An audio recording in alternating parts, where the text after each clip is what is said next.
سلام البنات، اليوم جيتكم بوصفة شاورما. هاد الوصفة جبتها من عند الفاست فود السوري. الشاورما تاعو يا البنات فري ما تتشبعش. المهم انا درت لكم الاساسيات فقط في الفيديو، ما نحبش نطول بزاف الفيديوهات. كامل تعرفوا تقصوا الدجاج، تنقوه وتقصوا الشرائح كما راكم تشوفوا موضح في الصوره. وجبت لكم هنايا بواط نتاع ياغورت ناتور. ومن بعد جبت التوابل تاع الشاورما. شوفوا كيف كثرت من توابل الشاورما، تعطيها بنه ونكهه جميله جدا. وجبت هنايا ملعقه صغيره كركم، ملعقه فلفل اسود، حطيت راس الحانوت، وحطيت هنايا 2 ملاعق كبار نتاع الزيت وخلطتها. انا هنا كنت درتها في الليل، عفوا في المساء. ومن بعد استهلكتها يعني طيبتها في الليل كي رحنا باش نديروها للعشاء.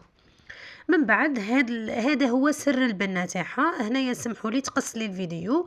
هاد لا كريم باتيسير درتها كاس ماء و3 مغارف نشا مملوئين، تخلطوهم بارد في بارد وتحطوهم فوق النار. تحركوا حتى تولي لكم هكاك اون كريم. حطوها في الفريجيدير حتى تجمد، تولي لكم بهذا القوام. وهذيك الكريمه الثانيه هي مايونيز، كنت طلعتها بحبه بيض فقط. طلعتها بالبيض ورشه ملح وشويه نتاع عفوا والزيت. كي طلعت لي وجمدت لي بردت لي هذيك لاكريم، خلطتهم مع بعضهم في اللاشواغ نتاع البصل. كنت راح نديرهم بالبغا ميكسير ومن بعد ما ديرونجاني مع جاي شويه ثقيل وانا كنت مزروبه. ومن بعد حطيت هنايا 4 قطع من الجبن الطاري، وحطيت الثوم المبشور، وعاودت خلطت جيدا. شوفوا يا البنات هاد لاكريم ما تتكلش غير مع الشاورما، تتكلم في اي سندويشات، في الطاكوس، مع البطاطا المقليه، في المهم بنينه. جربوها ما راحش تندموا.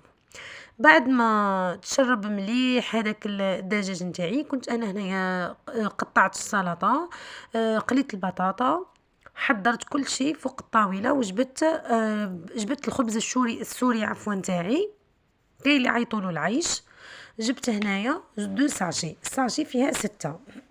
ما نكذبش عليكم، انا هادو ما نحبش نخدمهم كيما خبز التاكوس وخبز السوري. هذا ما نحبش نخدمهم باسكو تضييع الوقت فقط والتعب اكثر من كلش. نشريهم جو بريفير ب6000 الساشيه كيما هاد الخبز السوري ب6000 احسن من التعب.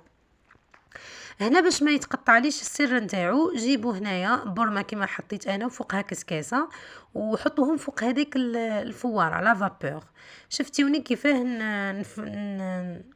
ندير في الورقه وما تقطعتليش. من بعد ندهنها بهذيك صلصه الجبن ونحط لي فخيت نتاعي ونزيد فوقهم السلطه. اللي ما يحبش السلطه ما يحطهاش. ونزيد الدجاج ومن بعد نلويها. وهنا كنت جبت، ما عنديش البانيوناز، جبت الطاجين اللي نطيب فوقه المحجوبه والبراج، وطيبتهم من الجوانب كما راكم تشوفوا. ومن بعد حطيت لهم الكاتشاب وشهية طيبه.